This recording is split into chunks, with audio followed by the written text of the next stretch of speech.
বাংলাদেশের এক মাল বেরিয়েছে, সে বলছে কোরআনে নামাজের কথা কোথাও নেই, নামাজ পড়ে কি হবে।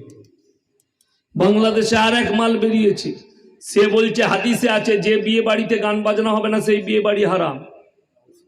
নাউজুবিল্লাহ বলে। এসব জিলাপি হুজুরদের কাজ, গুটখাখোর। আপনি যদি হতে পারেন তো ভালো, কোনো অসুবিধা নেই।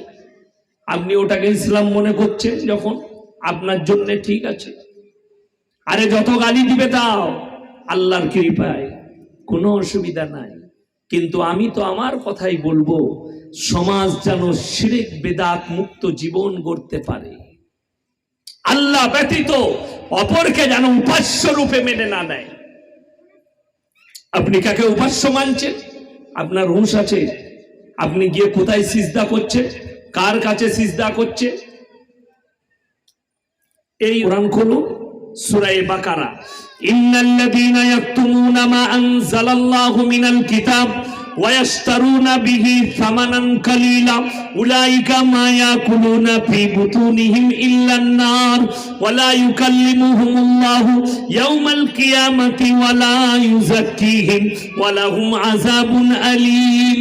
হে আমার নবী, পৃথিবীর মানুষকে বলো, তোমাদের মধ্যে কিছু এমন মৌলবি থাকবে, হুজুর থাকবে, যারা আমার আয়াতকে লুকিয়ে দেবে নিজেদের পেট চালাবার জন্য। তারা নিজেদের পেটেতে খাবার নয়, আগুন ছাড়া আর কিছু ভরে না। আমি আল্লাহ কিয়ামতের দিনে এই সমস্ত হুজুর দিকে কঠিন আযাবে মুবতালা করে দেব। সমাজে বলে দিই, এই হুজুররা কেন ফেরে পড়বে? দেখবেন আমাদের দেশে মদ খেয়ে মরুক, গাঁজা খেয়ে মরুক, আর গাঁজার আসরে মরে যাক, জিনা করে মরে যাক, কুফরি করে মরে যাক, শিরক করে মরে যাক, অসুবিধা কিচ্ছু নাই। মিলাদ পড়াবি, হুজুরকে ডেকে দাওয়াত দিবি, মিলাদ পড়ালেই জান্নাত রেডি। মিলাদ হয় না? হয় না? কথা বলে হুজুরকে ডেকে মিলাদ দিতে হবে। আচ্ছা, শুনেছেন কোনদিন হুজুর জলসা করে মিলাদ করেছে? আল্লাহ সিয়ারা বাজারে 3 বোতল মদ খেয়ে অ্যাক্সিডেন্ট হয়েছে, তুমি একা যা হোক করে জান্নাতে দিয়ে দাও। এই দোয়া কোনো হুজুর করেছে কোনোদিন? বড় কষ্ট লাগে। তুমি মাতালকে জান্নাতে দিচ্ছ, লোক আর জান্নাত নামাজ পড়বে? বাংলাদেশের এক গুটখাখোর জিলাপি হুজুর বয়ান করছে, কি জানে? ভাইয়েরা, মায়েরা, বোনেরা, 8 রাশি পীরের মাজারে যারা আসবে তাদেরকে কবরে আর মুনকার নাকির কোনোদিন সওয়াল জবাব করবে না। আমরা মাতালদের জন্য খুব সুবিধা, তাড়াতাড়ি 8 রাশি মাজারের পীরে যা। গানাখোরদের জন্য খুব সুবিধা, সুদখোরদের জন্য খুব সুবিধা।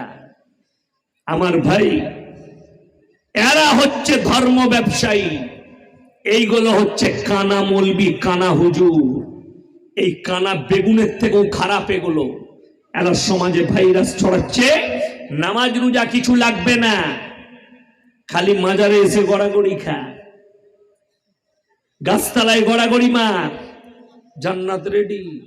আপনাকে বলে দিই, এই সিয়ারা বাজার এলাকার মানুষ, আওসারার মানুষ শুনে যান, যদি একটা অমুসলিম ভাই, সে কি করে, খালি একটা মাটির মূর্তি তৈরি করে উপাসনা করে, তাকে আপনি বলেন এটা শিরকের কাজ, ঠিক কি না? কথা বলেন, এটা কি? এটা কি শিরক? আরো বড় কষ্ট লাগে, এই আপনার তারকেশ্বর 10 ঘরার মধ্যে এক জায়গায় আমার জলসা ছিল গত বছরে। তো এরকম, এটা তো মাঠ, সেটা ছিল বড় ঈদগার মতো জায়গা। তো আমি জলসা করতে স্টেজে গেলাম, যেমন কামরা থেকে এলাম। তো সেখানে যখন বসলাম, প্যান্ডেলের পাশে দেখছি একটা বিরাট গাছ, স্টেজের পাশে। গাছটার গোড়ায় ঘোড়া রাখা আছে, মাটির ঘোড়া, আগরবাতি, মোমবাতি, আর গোড়াতে একটা চাদর লেপটানো আছে। গাছটা কি গাছ বুঝতে পারিনি, যেহেতু প্যান্ডেল দিয়ে ঢেকে দিয়েছিল। আমি স্টেজে বসে বললাম, বাবা, হুগলি ডিস্ট্রিক্টের মানুষ, তোমাদের এই গ্রামে হিন্দু মুসলিমের মধ্যে খুব মহব্বত বাবা। বললে কেন হুজুর? আমরা এই যে তোমরা এখানে জলসা করছো, পাশেই ভাইয়েরা পুজো করে, বলে ওটা হিন্দুদের লয়, ওটা আমাদেরই। বলে এখানে কি আছে বে? বলে বুড়ো পীর আছে। কথাটা বুঝতে পারেননি? একটা অমুসলিম ভাই সে যদি মাটির পুতুল তৈরি করে সিজদা করে, সেটা যদি শিরক হয়, মুশরিক হয়ে যায়, তুমি মাটির ঘোড়া রেখে গাছতলায় সিজদা করলে তুমি কি করে মুমিন হতে পারো? কথাটা বুঝে এসছে না আসেনি? কথাটা বুঝে এসছে? এটা মাটির ঘোড়া আর ওটা মাটির মূর্তি। ওর থেকেও ডেঞ্জার এটা। কিসের থেকে? ওই মাটির মূর্তির পুজো করার থেকেও ডেঞ্জার হচ্ছে গাছতলায় ঘোড়া রেখে সিজদা করে পুজো দেওয়াটা। ডেঞ্জার। একটা জীব, একটা জানোয়ারের প্রতি সিজদা করছো, কত বড় দুর্নীতি। যদি বলেন দলিল দেন, যাদের বাড়িতে মানে কোরআন আছে খুলবেন। আমি 2 ঘন্টা স্টেজে আছি, গিয়ে খুলেন আপনি, দিয়ে কোরআনের মানে কোরআনটা নিয়ে আসুন আমার কাছে। 17 পারা শেষ পৃষ্ঠা। কত পারা বললাম? 17 পারা, একবারই শেষ পৃষ্ঠা, শেষ রুকু। ইয়া আইয়ুহান নাসু যুরিবা মাথালুন ফাসতামিউ লাহ ইন্নাল্লাযীনা তাদউনা মিন দুনিল্লাহি লা ইয়াখলুকু দুবাবান ওয়ালা বিসতামাউ লাহ ওয়া ইয়াসলুবুহুমুদ দুবাবু শাইআন লা ইস্তানকিদুহু মিন। হে নবী বলে দাও পৃথিবীর মানুষকে, কান খুলে শুনে নাও, তোমরা যাদের কাছে ভালো মন্দ চাও তাদেরকে জিজ্ঞেস করো, তারা একটা মাছি পর্যন্ত সৃষ্টি করতে পারে না।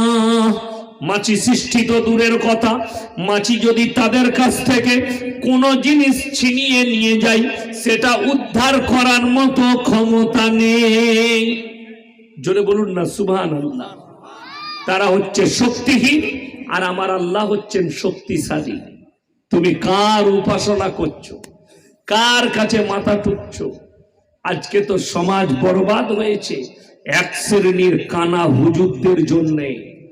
তারা বলে নামাজ পড়া লাগবে না, রোজা রাখা লাগবে না, কোনো ইবাদতের প্রয়োজন নেই, শুধু আমাদের কাছে এসে নাজরানা নিয়ে আসবে, আমরা জান্নাতে নিয়ে যাব। বাংলাদেশের এক মাল বেরিয়েছে, সে বলছে কোরআনে নামাজের কথা কোথাও নেই, নামাজ পড়ে কি হবে। বাংলাদেশে আর এক মাল বেরিয়েছে, সে বলছে হাদিসে আছে যে বিয়ে বাড়িতে গান বাজনা হবে না সেই বিয়ে বাড়ি হারাম। নাউজুবিল্লাহ বলে। এসব জিলাপি হুজুরদের কাজ, গুটকাখোর। আপনি যদি হতে পারেন তো ভালো, কোনো অসুবিধা নেই। আপনি ওটাকে ইসলাম মনে করছেন যখন, আপনার জন্য ঠিক আছে। আরে যত গালি দিবে দাও, আল্লাহর কৃপায় কোনো অসুবিধা নাই। কিন্তু আমি তো আমার কথাই বলবো, সমাজ যেন শিরক বেদাত মুক্ত জীবন গড়তে পারে। আল্লাহ ব্যতীত অপরকে যেন উপাস্য রূপে মেনে না নেয়। আপনি কাকে উপাস্য মানছেন? আপনার হুঁশ আছে? আপনি গিয়ে কোথায় সিজদা করছেন, কার কাছে সিজদা করছে,